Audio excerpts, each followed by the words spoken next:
পেশাজীবীদের স্বতঃস্ফূর্ত অংশগ্রহণে অনুষ্ঠিত হয়েছে ফ্রেন্ডস ফুটসাল লিগ সিজন 6 এর ফুটবল টুর্নামেন্ট। শনিবার রাত 7টায় নগরীর চান্দগাঁও স্পোর্টস টার্ফে এই খেলার উদ্বোধন করা হয়। পবিত্র আল কোরআন তেলাওয়াতের মধ্য দিয়ে উদ্বোধন অনুষ্ঠান শুরু হয়। তানভীর মাহমুদ চৌধুরীর সঞ্চালনায় উদ্বোধন অনুষ্ঠানে শুভেচ্ছা বক্তব্য রাখেন সাংবাদিক মামুনুর রশিদ।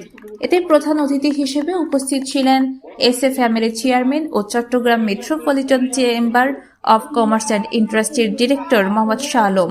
বিশেষ অতিথি হিসেবে উপস্থিত ছিলেন শাহপীর ট্রেডার্সের proprietor Arif Mahmud Roni, Titas trade international proprietor Zafar Sadiq Morshed ও ওয়েলফেয়ার সোসাইটির সাধারণ সম্পাদক নাজিমুদ্দিন এলেন সহ অনেকেই।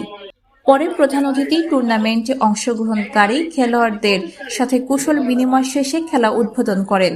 উদ্বোধনী খেলায় টিম এভেঞ্জার্স বনাম ব্রাদার্স এফসি প্রথম প্রতিদ্বন্দ্বী করেন।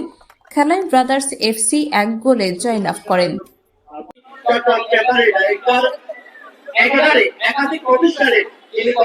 এম আর মিলনের তথ্যচিত্রে সীমা আক্তার, চ্যানেল 21, চট্টগ্রাম।